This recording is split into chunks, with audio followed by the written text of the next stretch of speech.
Assalamualaikum warahmatullahi wabarakatuh. Selamat pagi dan semangat pagi. Kembali lagi dengan kami di Talent Spot, podcast bertalenta SD Muhammadiyah 21 Surabaya. Dengan saya, Diah Ayu Woro Wiranti yang akan selalu berworo-woro tentang SD Muhammadiyah 21.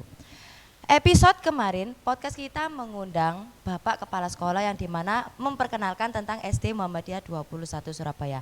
Nah, untuk bintang tamu yang saat ini tidak kalah sibuknya. Siapakah beliau? Tadadada. Jadi beliau adalah seorang guru penggerak yang kapan hari sempat dibahas oleh Bapak Kepala Sekolah. Beliau juga seorang kesiswaan di SD Muhammadiyah 21. Siapakah beliau? Beliau adalah Ustadzah Lutfi. Assalamualaikum Ustadzah Lutfi. Waalaikumsalam warahmatullahi wabarakatuh. Ye, Ustazah. Bagaimana kabarnya jenengan? Alhamdulillah baik. Oke. Sebelumnya kami ataupun dari saya berterima kasih yang sangat-sangat karena jenengan bisa menyempatkan waktunya di podcast kali ini. Oke. Sama-sama Us. Untuk kesibukannya saat ini jenengan ada kegiatan apa aja baik itu di sekolah ataupun di luar? Ini tugas saya secara menyeluruh ini di sekolah. Boleh. Ya, jadi kebetulan sebagai tugas utama seorang guru, ya pasti yang pertama tugasnya adalah mengajar. Kebetulan pada tahun ini itu saya diamanahi untuk mengajar di kelas 5. Ya, kebetulan kelas saya kelas 5 Adenium. Terus kemudian untuk tahun ini juga saya mendapatkan tugas tambahan sebagai kepala urusan kesiswaan pada tahun ini. Terus tidak sengaja juga pada tahun ini juga lolos guru penggerak angkatan 6. Alhamdulillah. Jadi kegiatannya jenengan saat ini super sibuk karena kan 3 ya.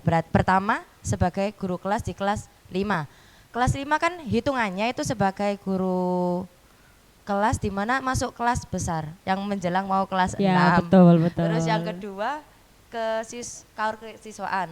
Pasti yang mendalangi semua kegiatan-kegiatan atau program-program yang ada di SD Muhammadiyah 21. Tentu. Terus yang terakhir sebagai guru penggerak. Ini lolosnya tahun berapa kalau boleh tahu? Tahun ini. Oh. Okay. Jadi itu. Jadi ya memang kalau dikatakan sibuk ya lumayan. Jadi untuk ukuran saya ya, jadi ya lumayan sibuk. Jadi mengajar iya, terus kemudian berpikir untuk anak-anak bagaimana baiknya juga iya, terus kemudian belajar lagi di guru penggerak juga iya. Jadi semuanya harus jalan pada tahun ini, begitu Ustazah. Oke. Membahas tentang kayak guru penggerak ataupun sekolah penggerak itu kan termasuk hal yang baru, sedikit awam bagi sekolah-sekolah ataupun dari orang-orang warga sekitar pun juga masih sedikit awam. Mungkin karena jenengan kan sudah mau lolos ini ya sudah lolos. Belum, ini masih setengah masih perjalanan. proses. Kemarin untuk penggerak angkatan 6, kalau berbeda dengan angkatan penggerak yang angkatan 1 sampai 5 itu berjalan sekitar 9 bulan. Nah, untuk angkatan 6 ini itu sedikit diperpendek dari pemerintah sendiri, itu hanya 6 bulan. Lah ini kemarin saya sudah menjalannya sekitar masih setengahnya Us. Jadi ini masih proses free, jadi masih istirahat, nanti masuk ke bulan Maret kita cus belajar lagi. Oh, berarti akan bertambah lebih sangat-sangat sibuk ya. Oke, mungkin Ustadzah Lutfi ini bisa menjelaskan sedikit kepada sahabat muda tuh tentang apa itu sih guru penggerak? Jadi jadi guru penggerak itu memang ini salah satu program dari pemerintah, jadi yang berkaitan dengan bidang pendidikan. Jadi guru penggerak itu apa sih? Guru penggerak itu adalah guru yang memang disiapkan untuk menjadi pemimpin pembelajaran. Jadi menyiapkan, mendorong siswa supaya bisa mencapai istilahnya kodrat anak itu. Jadi anak itu memiliki kemampuan apa, bagaimana seorang murid itu menjadi pemimpin dalam pembelajarannya. Terus kemudian bagaimana menyiapkan seorang guru itu juga bisa menjadi pemimpin pembelajaran, menyiapkan, mendorong siswanya untuk apa ya istilahnya itu, ini kan baru ya, termasuk baru. Jadi kita itu dengan metode lama itu menuju ke sesuatu yang baru. Jadi pola pendidikan kita itu sedikit diubah. Jadi kalau dulu itu kita sebagai pendidik itu kita berpusat pada guru. Lah sekarang untuk guru penggerak itu bagaimana caranya untuk pembelajaran itu bisa berpusat pada siswa, dan siswa itu bisa menjadi pemimpin dalam pembelajaran. Jadi anak itu harus didorong oleh guru untuk menjadi anak yang kreatif, inovatif, berwawasan global. Yang paling utama itu adalah berakhlakul karimah. Jadi satu paket, istilahnya satu paket. Dan kita disiapkan untuk seperti itu. Jadi itu. Jadi secara tidak langsung itu guru itu hampir sama sebagai fasilitator. Iya, fasilitator. Untuk semuanya itu siswa, baik dari ide-idenya dan sebagainya. Untuk gurunya memfasilitator apa yang ada dan mengembangkan apa yang dipikirkan oleh siswanya. Iya, itu memang pada dasarnya kalau dulu itu memang diarahkan para pendidik itu memang seperti itu. Tapi sekarang bukan hanya berkutat pada kelasnya saja, tetapi memang untuk guru penggerak sendiri juga disiapkan untuk menggerakkan. Jadi kalau motonya guru penggerak itu kan tergerak, bergerak, dan menggerakkan. Tergerak itu ketika kita awali dari diri kita sendiri, itu tergerak. Jadi kita melihat kondisi di sekitar kita seperti apa. Lah itu akan memunculkan sebuah pemikiran. Lah pemikiran akhirnya kita menjadi tergerak. Kemudian bergerak, kita awali dari diri kita sendiri melalui pendidikan guru penggerak. Kita di situ dapat banyak ilmu, terus kemudian bagaimana kita bergerak. Lah habis itu adalah menggerakkan. Setelah kita lampaui dari diri kita sendiri, yang awalnya kita dari hati, pemikiran, kemudian kita mulai bergerak dan menggerakkan apa? Menggerakkan lingkungan di sekitar kita. Siswa iya, lingkungan sekolah iya, kalau bisa sampai ke lingkungan masyarakat juga. Jadi seperti itu tujuan secara umumnya seperti itu, Saudara. Berarti termasuk guru penggerak ataupun sekolah penggerak itu sama-sama program dari pemerintah yang bagus untuk tahun-tahun inilah, abad-abad ini gitu, untuk pendidikan saat ini kan. Iya, memang sangat cocok sekali karena memang implementasi pendidikan kita kan memang sudah berubah. Makanya memang dari program pemerintah sendiri kan ada sekolah penggerak, terus kemudian ada guru penggeraknya. Harapannya bisa match, kemudian bersinergi bersama, baik itu guru penggerak ataupun sekolah penggerak dengan menggunakan kurikulum merdeka, itu bisa agar tujuan pendidikan yang sebenarnya itu bisa tercapai. Seperti itu, Saudara. Oke. Nah, ini jenengan ini kan sudah sebagai guru penggerak proses di mana masih setengah perjalanan. Nah itu prosesnya Ustadzah dari awal hingga sampai menjadi ataupun sedang proses ini jadi guru penggerak itu gimana? Prosesnya dari awal misalnya saya harus jatuh bangun seperti ini atau seperti gitu mungkin. Malah gak jatuh bangun, lucu sebetulnya. Jadi gitu. Jadi sebetulnya itu lucu. Saya sendiri itu tidak pernah berpikir tentang adanya guru penggerak. Jadi awalnya itu kan memang sudah ada ya di SIM PKB itu kan ada di situ program guru penggerak. Memang saya kan jarang buka. Jadi saya itu termasuk salah satu yang guru yang memang tidak aktif untuk ke IT itu. Jadi memang fokusnya di internal saja. Jadi seperti itu. Nah, pada waktu itu Ustadzah Anita itu bilang, ayo ikut guru penggerak. Nah, baru itu saya buka-buka. Lah cara buka-buka saya bilang sama Ustadzah Anita, wis ayo, itu masih belum angkatan 6, belum, masih jauh. Itu masih kira yang angkatan sebelumnya itu. Iya betul. Jadi masih kalau enggak salah angkatan 1, enggak 1, 3-an lah mungkin ya. Angkatan 3-an gitu. Jadi waktu itu oh ya wis gak apa-apa gitu kan, karena saya ada barengnya, jadi ya wis gak apa-apa pikir saya begitu lah. Akhirnya setelah itu nggak ada lanjutan lagi, ya sudah kita seperti tidur lupa hilang ingatan karena kita sudah fokus dengan aktivitas mengajar kita. Terus habis itu baru rame-rame itu pada angkatan 6 karena memang sama Bapak Kepala Sekolah kita sebagai pendidik itu diarahkan untuk mengikuti guru penggerak, ya betul. Lah tetapi saya malah justru tidak masuk ke dalamnya karena pada tahun kemarin itu kan pendaftarannya memang tahun kemarin. Saya kan kebetulan diamanahi kelas 6. Nah, kelas 6 itu kan juga punya beberapa program yang harus kita laksanakan termasuk persiapan anak-anak untuk ujian gitu. Nah, jadi pas waktu itu sama Bapak Kepala Sekolah, ya wis Ustazah Lutfi ndak usah ikut guru penggerak, teman-teman yang lain saja lah.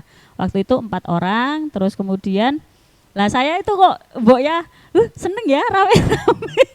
Nah, pikirnya seperti itu. Saya memang tidak ada informasi sama sekali tentang guru penggerak untuk guru penggerak Ustazah. Jadi pada waktu rame-rame kok seneng ya, asik ya belajar bareng-bareng gitu. Awalnya seperti jadi itu. saya pikirnya begitu.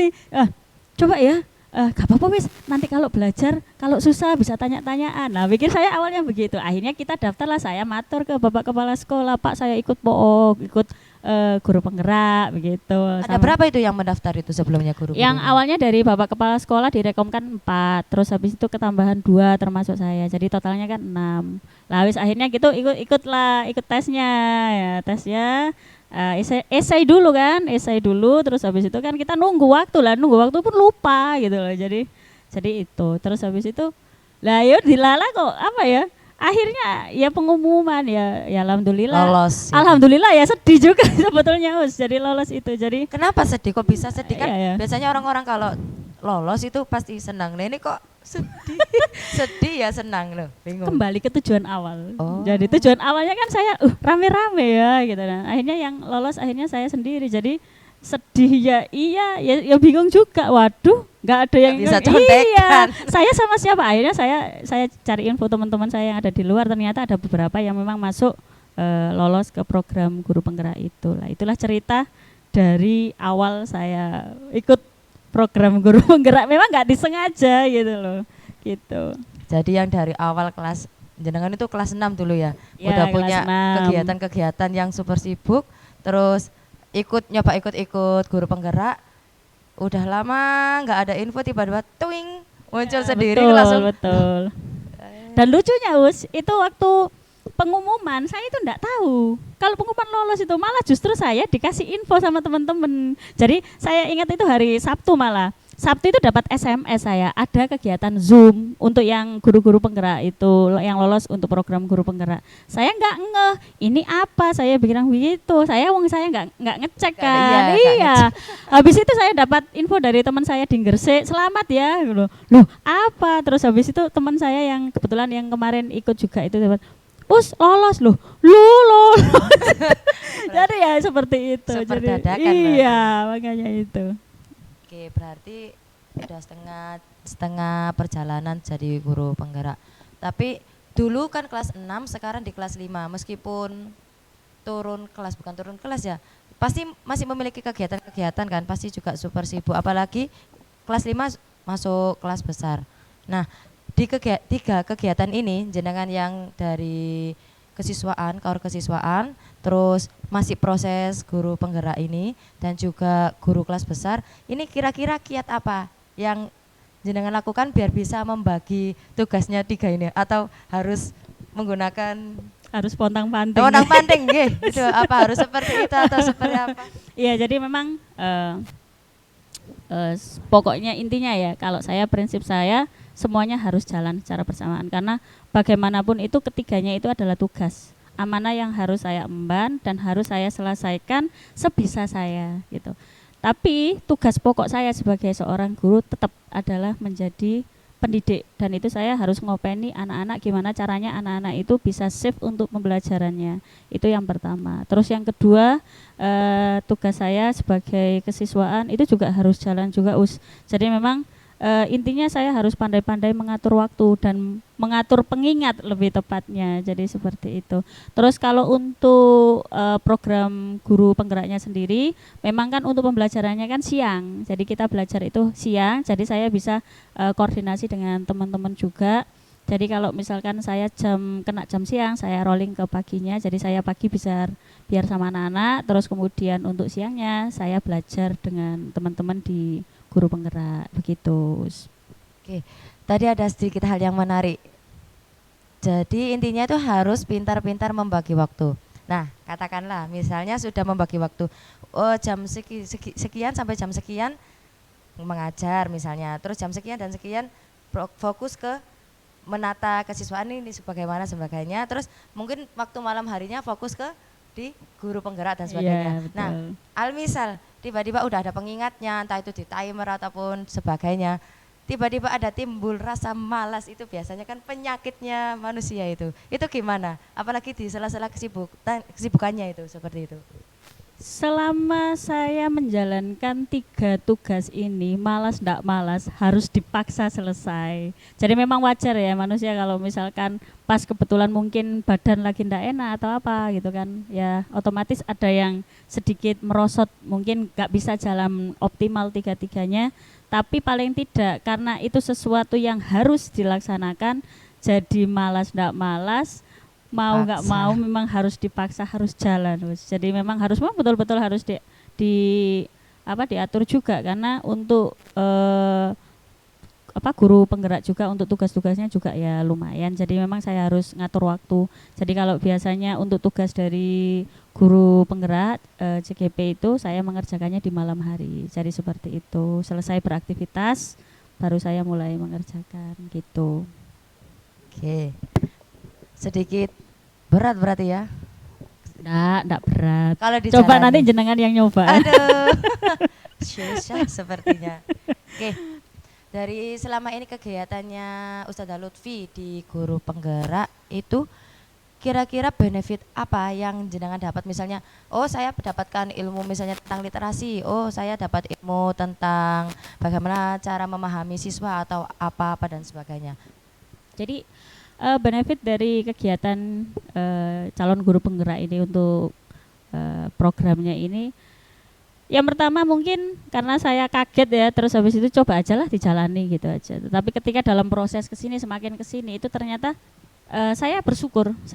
Kenapa saya bersyukur? Yang pertama ilmu yang saya dapat. Jadi di situ ilmunya banyak sekali bagaimana menjadi seorang guru yang ideal, bagaimana menjadi guru yang menjadi seorang pemimpin dalam pembelajaran yang menggerakkan hati, menggerakkan diri kita untuk berubah, kemudian kita mencoba untuk menerapkan itu ke anak-anak. Nah, ditambah lagi kita ke teman-teman lingkungan sekolah maupun masyarakat. Dari situ saya belajar, jadi banyak sekali manfaatnya. Jadi mulai dari ilmunya, apalagi prakteknya. Nah, untuk benefit yang lain mungkin saya akhirnya plusnya ini dapat teman banyak. Dan saya pikir untuk teman-teman CGP itu sangat luar biasa sekali. Beliaunya itu pinter-pinter. Saya banyak mengambil pembelajaran dari beliau-beliaunya itu.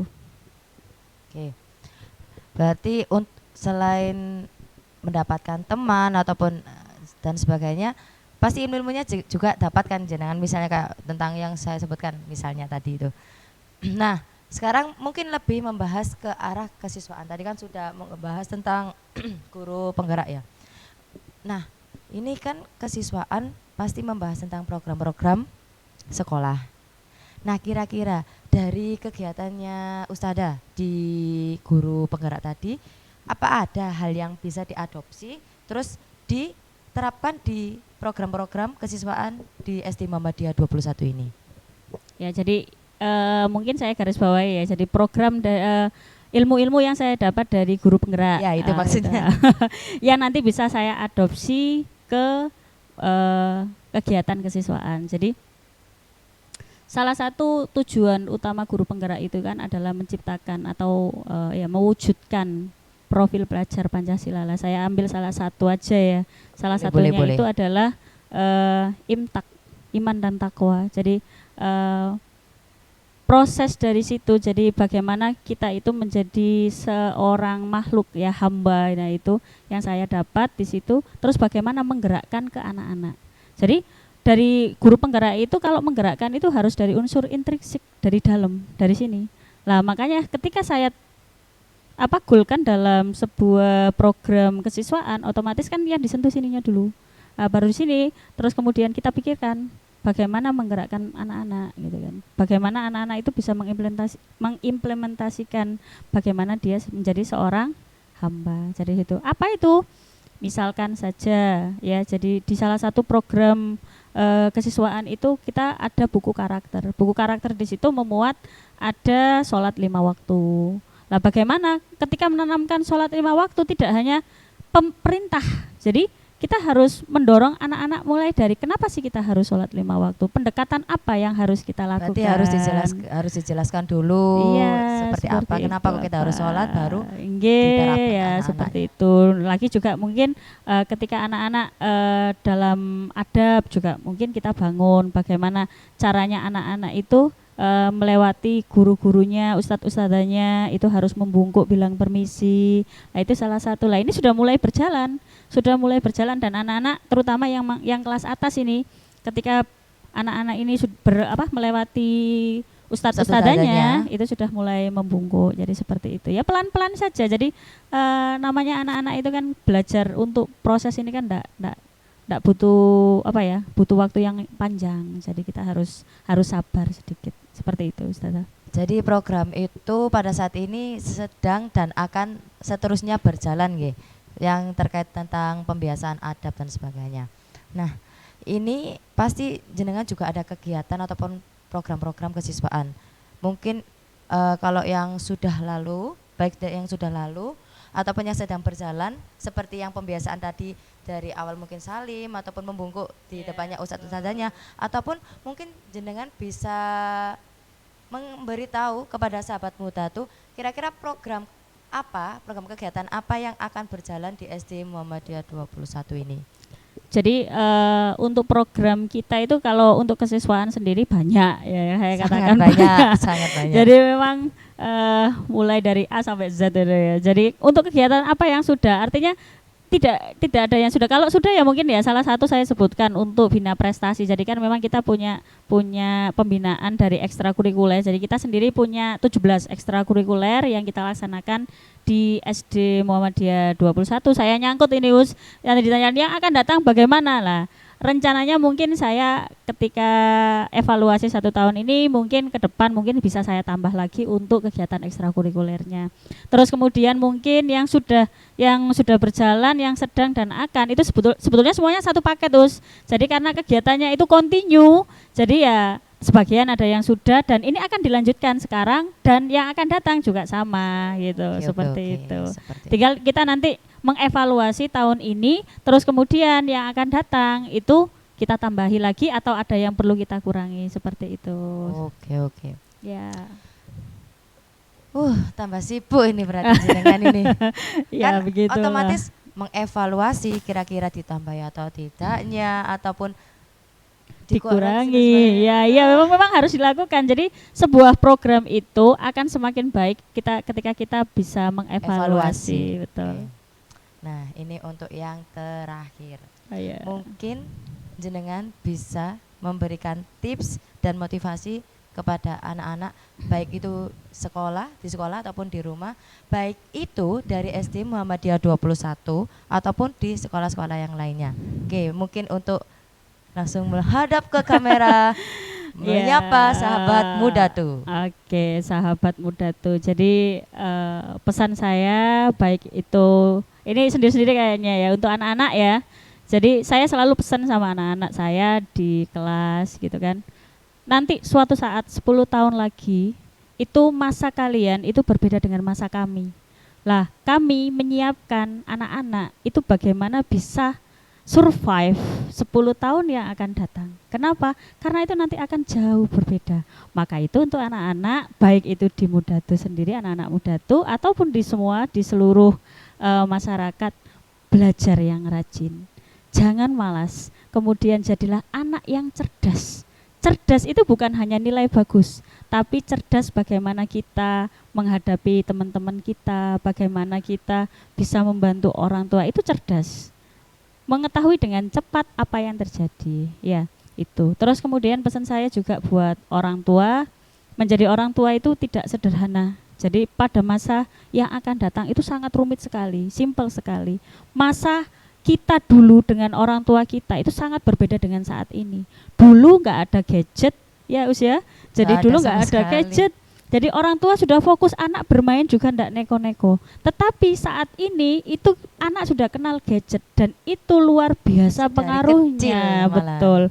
Makanya kadang-kadang problemnya di situ, orang tua tidak memahami. Maka pesan saya nanti 10 tahun yang akan datang, jenengan akan menghadapi anak dengan model yang berbeda lagi. Maka saya berpesan kepada wali murid ya, para orang tua untuk terus belajar. Belajar apa? Belajar bagaimana cara mengatasi, bagaimana cara mendidik anak-anak di lingkungan keluarga. Karena kalau keluarga sama sekolah juga harus match. Kalau nggak match, timpang, nanti tidak akan menghasilkan anak yang sehat. Sehat secara apa? Secara fisik, sehat secara mental. Karena saat ini justru yang paling kita bangun itu adalah kesehatan mental anak-anak. Jadi itu aja Ustazah pesan saya. Jadi itu. Sangat mengharukan sekali tips dan motivasinya, baik itu dari untuk siswa ataupun untuk orang tua juga. Oh iya, satu lagi untuk pendidik. Ada satu lagi. Ada satu lagi. Jadi guru penggerak, calon guru. Langsung tatap kamera lagi. Ya. Jadi untuk teman-teman guru dimanapun berada, jadi tantangan guru juga berbeda. Guru zaman dulu fokusnya pada guru, tapi guru pada saat ini tantangannya kita harus bisa menciptakan pembelajaran yang berpusat pada siswa. Kita harus mengenali karakteristik siswa yang beragam. Maka dari itu kita harus banyak belajar. Kita harus banyak mengembangkan diri. Kenapa?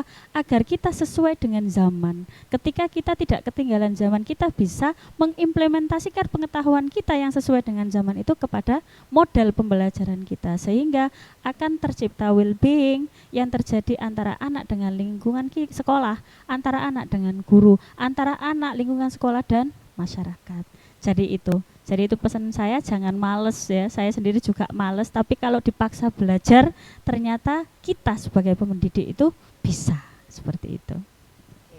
Baik, terima kasih untuk tips dan motivasinya. Ya, dan juga saya ucapkan sekali lagi terima kasih atas kehadiran jenengan yang menyempatkan waktunya di sela-sela kesibukan untuk hadir di podcast SD Muhammadiyah 21 ini.